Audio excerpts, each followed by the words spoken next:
नमस्कार दोस्तों, जैसा कि आपको मालूम होगा दिल्ली की राव कोचिंग में किस प्रकार से एक बड़ा हादसा हो गया। दिल्ली की राव कोचिंग में कुछ छात्र लाइब्रेरी में पढ़ाई कर रहे थे बेसमेंट के अंदर और दिल्ली एमसीडी की गलती, दिल्ली सरकार की गलती, केंद्र सरकार की गलत योजनाओं के कारण जो बाढ़ का पानी है या फिर कह सकते हो दिल्ली में जो जल भरा हुआ है उसका पानी उस लाइब्रेरी में चले गया, बेसमेंट में चले गया राव कोचिंग के, और कई छात्रों की मृत्यु हो गई। दोस्तों इसको लेकर जो यूपीएससी के छात्र हैं वो सड़क पर उतरे, आंदोलन कर रहे हैं, राजेंद्र नगर में आंदोलन कर रहे हैं, लेकिन आज भी उनके साथ कोई उनका शिक्षक खड़ा नहीं है। ये वही शिक्षक है जो लाखों करोड़ों रुपए लेते हैं यूपीएससी की कोचिंग कराने के लिए। दिन रात उनको वहां पर पढ़वाया जाता है, रखा जाता है, उनको सपने दिखाए जाते हैं आईएएस बनने के, आईपीएस बनने के, आईएफएस बनने के, लेकिन आज जब उन छात्रों को उन शिक्षकों की जरूरत है सबसे ज्यादा तो उनके साथ कोई खड़ा नहीं है। आप विजुअल के माध्यम से देख रहे होंगे किस प्रकार से छात्र सड़क पर उतरकर आंदोलन कर रहे हैं और जो दिल्ली सरकार है और जो दिल्ली की एमसीडी है वो बिल्कुल ध्यान नहीं दे रही है। जो केंद्र सरकार की पुलिस है या कह लीजिए अमित शाह की पुलिस है वो छात्रों को घसीट घसीट कर, छात्रों को पीट पीट कर जेल ले जा रही है, हवालात में ले जा रही है। ये भी आप देख रहे होंगे विजुअल के माध्यम से। दोस्तों इसको लेकर जो मायावती जी है जो कि बसपा की नेत्री है उनका बड़ा बयान आया है। वो क्या कहती है इस पूरे प्रकरण को लेकर, ये उनका ट्वीट देखिए। दिल्ली के ओल्ड राजेंद्र नगर स्थित आईईएस स्टडी सर्कल के बेसमेंट में बारिश का पानी भरने से सिविल सेवा परीक्षा की तैयारी कर रही दो छात्राओं वह एक छात्र की मौत अति दुखद है।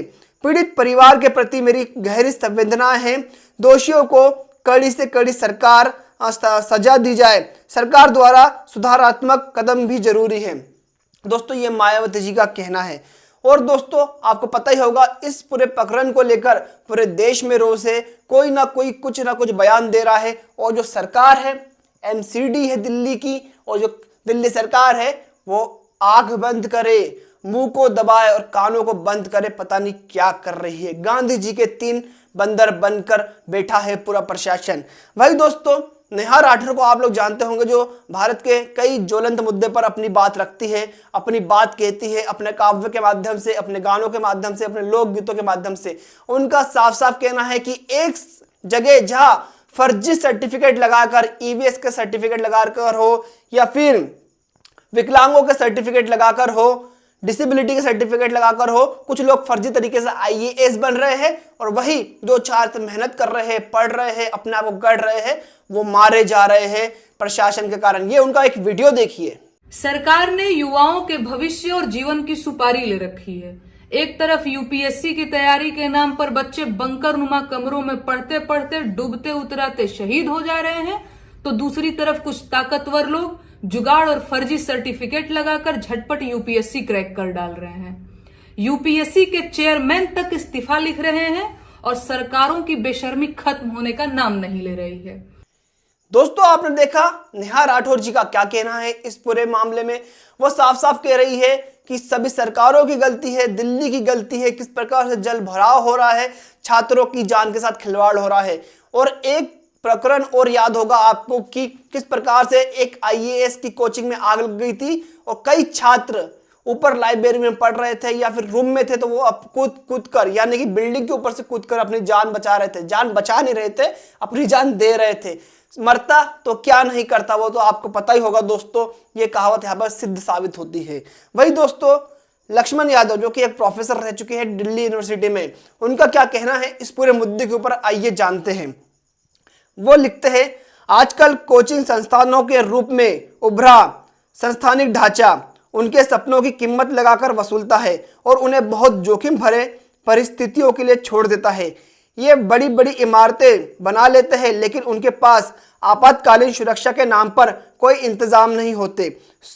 तो दोस्तों ये देखा आपने, इनका कहना यही है कि बड़ी बड़ी बिल्डिंग बनाई जाती है, लाइब्रेरीज बनाई जाती है, एसी वाले रूम्स बनाए जाते हैं, लेकिन सुविधा के नाम पर ये सब किया जाता है। लेकिन आपातकालीन स्थिति में जब इस जल भराव हो जाए, आग लग जाए या करंट फैल जाए, उसके लिए कोई भी आपातकालीन स्थिति के लिए कोई भी सुविधा नहीं है बचने और बचाव के लिए।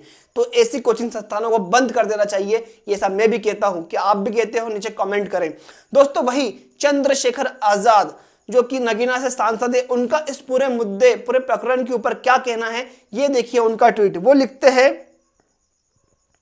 दिल्ली के ओल्ड राजेंद्र नगर में प्रीमियम आईएएस कोचिंग संस्थान के बेसमेंट में पानी भरने से 2 छात्रा, 1 छात्र की मौत बेहद दुखद और चिंताजनक है। चिंताजनक इसलिए क्योंकि केवल लाभ को ध्यान में रखकर नियमों की अनदेखी कर कोचिंग संस्थान चल रहे हैं। अभी पिछले ही साल की बात है, लापरवाही की वजह से मुखर्जी नगर के एक कोचिंग संस्थान में आग लग गई और संबंधित विभागों के कोचिंग संस्थानों की सुध तक नहीं ली है। इन बच्चों की ये दर्दनाक मौत प्रशासन पर भी सवाल है। मैं दिल्ली गवर्नमेंट से मामले की निष्पक्ष जांच व दोषियों पर सख्त कार्रवाई, मृतक के परिजनों को 1-1 करोड़ रुपए की आर्थिक मदद देने की मांग करता हूं, चंद्रशेखर ने कहा। और पिछली बातों को उन्होंने बताया कि पीछे भी कई ऐसे सारे हादसे हो चुके हैं। उनका कहना यही है कि दिल्ली गवर्नमेंट हो, मोदी सरकार हो, इसकी जांच करे और जो भी दोषी है उनको कड़ी से कड़ी सजा दी जाए। और दोस्तों, जो मृतक के परिवार है, जो छात्रों की मौत हुई है, उनके परिवार को 1-1 करोड़ रुपए की धनराशि दी जाए मुआवजे के रूप में। तो दोस्तों, ये कुछ निकल कर आया है राजेंद्र नगर से। राजेंद्र नगर हो, ओल्ड राजेंद्र नगर हो, मुखर्जी नगर हो, यहाँ पर लाखों बच्चे अपने सपने लेकर आते हैं। आईएएस, आईपीएस, आईएफएस, सिविल सेवा के सपने लेकर आते हैं। लेकिन अगर वो सपने उनकी मौत का कारण बन जाए तो याद रखिएगा, मुखर्जी नगर और राजेंद्र नगर के जितने भी कोचिंग संस्थान चलाने वाले लोग हैं, आने वाले समय में कोई भी छात्र वहां नहीं जाएगा। लेकिन दोस्तों, भारत दस्तक भी पूरी जो मृतक लोग हैं, जितने भी लोगों की मृत्यु हुई है इस पर मामले में, उनके प्रति अपनी संवेदना प्रकट करता है और सभी को श्रद्धांजलि देता है। आप भी देना चाहते हैं तो नीचे कमेंट बॉक्स में जाकर श्रद्धांजलि दे सकते हैं।